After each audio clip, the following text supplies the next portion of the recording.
जय माता दी। हर साल चैत्र मास के शुक्ल पक्ष की प्रतिपदा तिथि से चैत्र नवरात्रि का शुभारंभ होता है और हमारे हिंदी नववर्ष की शुरुआत भी इसी दिन से होती है। आइए जानते हैं साल 2026 में चैत्र नवरात्रि कब से प्रारंभ हो रही है और कब समाप्त होगी। अष्टमी और नवमी तिथि कब रहेगी और नवरात्रि की पूजा विधि के बारे में भी। इस बार प्रतिपदा तिथि 19 मार्च दिन गुरुवार को सुबह 6:54 से शुरू हो रही है। इससे पहले तक अमावस्या रहेगी। प्रतिपदा तिथि का समापन होगा 20 मार्च शुक्रवार को सुबह 4:52 से, क्योंकि गुरुवार से इस बार चैत्र नवरात्रि शुरू हो रही है।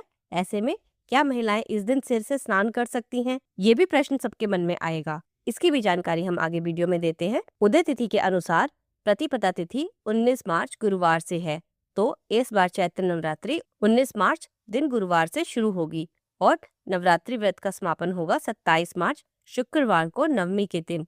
क्योंकि इस बार गुरुवार के दिन से नवरात्रि शुरू हो रही है, तो इस बार माता की सवारी पालकी होगी। पालकी पर सवार होकर आना बहुत ज्यादा शुभ नहीं माना जाता, लेकिन ऐसे में यदि भक्त 9 दिनों में विधि विधान से माता की पूजा अर्चना करते हैं और नियमों का पालन करते हुए कथाओं का श्रवण करते हैं, व्रत रखते हैं, तो उनके जीवन में शुभता आ जाती है।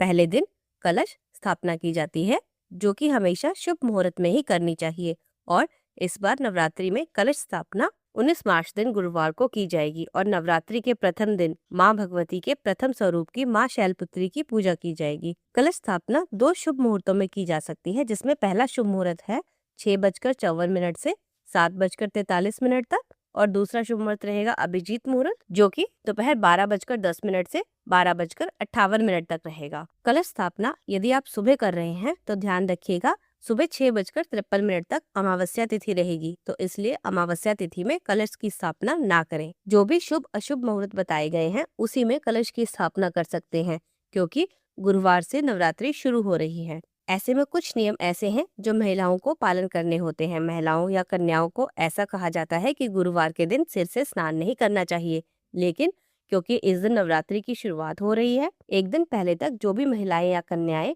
शारीरिक रूप से शुद्ध नहीं हो पाई हैं, जैसे पीरियड्स के कारण इससे पहले तक सिर स्नान नहीं कर पाई हैं और आज से व्रत रखना चाहती हैं, शुद्ध हो चुकी हैं, तो आप गुरुवार के दिन केवल सादे पानी से सिर से स्नान कर सकते हैं। अगर संभव हो तो किसी पवित्र नदी के जल में डुबकी लगाएं, क्योंकि इस दिन अमावस्या का स्नान भी होगा।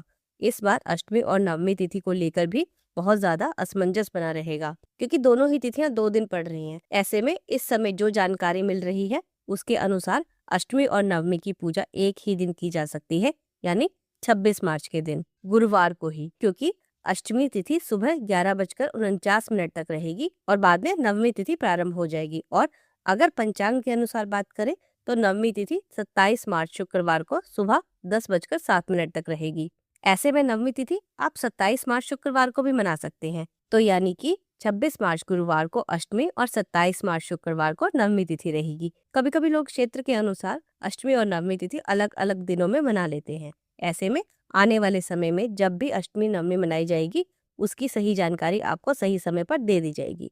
अभी हिंदी पंचांग के अनुसार अभी तक की जो जानकारी प्राप्त हुई है वो आपको दे दी गई है। नवरात्रि के पहले दिन कलश स्थापना करके व्रत का शुभारंभ किया जाता है और मान्यताओं के अनुसार अष्टमी को कन्या पूजन करके, कुछ जगह पर नवमी के दिन कन्या पूजन करके नवरात्रि व्रत का समापन हो जाता है और अगले दिन कलश विसर्जन और दुर्गा विसर्जन करके भक्त अन्न ग्रहण करके अपना उपवास खोलते हैं। अगर जानकारी अच्छी लगी हो तो एक लाइक जरूर कर दे, चैनल पे नए हैं तो सब्सक्राइब जरूर कर ले और कमेंट में जय माता दी लिखकर जरूर बता दे।